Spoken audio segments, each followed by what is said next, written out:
ტოვანა ლუნის ციცოცხლე ღორის თირკმელმა შეუნარჩუნა. ამერიკელ ქალს გენეტიკურად მოდიფიცირებული ღორის თირკმელი 53 წლის ასაკში ნიუ-იორკში გადაუნერგეს. ის 8 წლის განმავლობაში დიალიზზე იყო დამოკიდებული, რა დროსაც სისხლში იმდენად დიდი რაოდენობის ანტისხეულები დაუგროვდა, რომ მისი ორგანიზმი ნებისმიერი ადამიანის ორგანოს მომენტალურად უარყოფდა. შესაბამისად, დონორის თირკმლის მიღება მისთვის შეუძლებელი გახდა. სხეულში კი უკვე ილეოდა დიალიზისთვის საჭირო სისხლძარღვოვანი წვდომის ადგილები.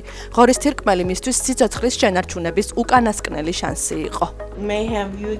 ექიმმა მითხრა, ტოვანა, შეიძლება შენთვის თირკმელი მქონდეს, მაგრამ ეს ადამიანის კი არა ღორის თირკმელია.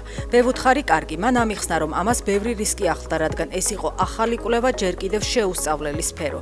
სხვა არჩევანი არ მქონდა, ეს ჩემი ბოლო შანსი იყო. ოპერაცია წარმატებით წარიმართა. პაციენტის ორგანიზმმა ორგანო კარგად მიიღო და ტოვანა სულ რაღაც 11 დღეში გაწერეს კლინიკიდან. ეს საოცარი იყო. თირკმელი გავარდისფრდა და ზუსტად ისე გამოიყურებოდა, როგორც ადამიანის ორგანო.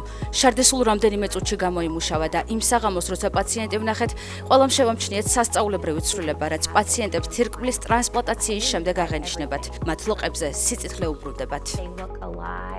ტოვანა ლუნი გახდა ადამიანი, რომელმაც ღორის თირკმლით ისტორიაში ყველაზე დიდხანს იცხოვრა. 4 თვის შემდეგ მას ღორის თირკმელი ამოაცალეს.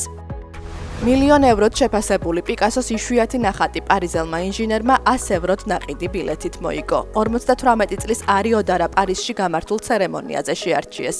საქველმოქმედო ღონისძიება კრისტის აუქციონის სახლიდან გადაიცემოდა. სიმართლე გითხრათ, როცა ასეთ რამეს ზედებ ფსონს მოგებას არელი, მაგრამ ბედნიერი ვარ, რადგან ფერწერი ძალიან ვარ დაინტერესებული. ეს ჩემთვის შესანიშნავი ამბავია.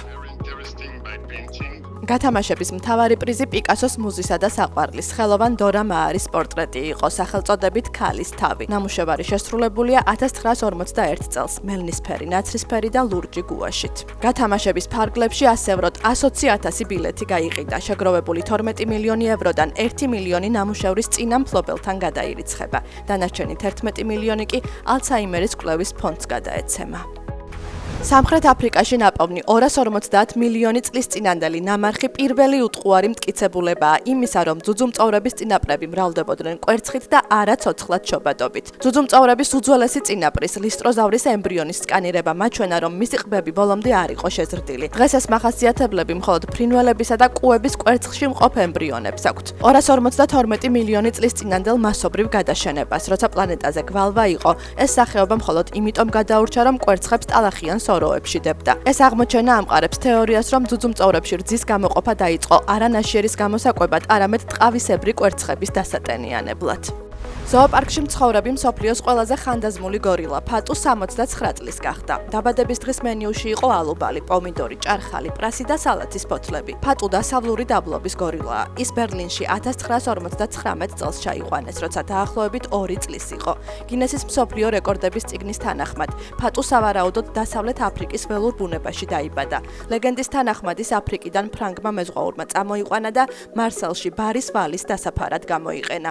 მოგვიანებით კი ცხოველებით მოვაჭრემის ზოოპარკს მიჰყიდა. ველურ ბუნებაში გორილები საშუალოდ 35-40 წელს ცოცხლობენ.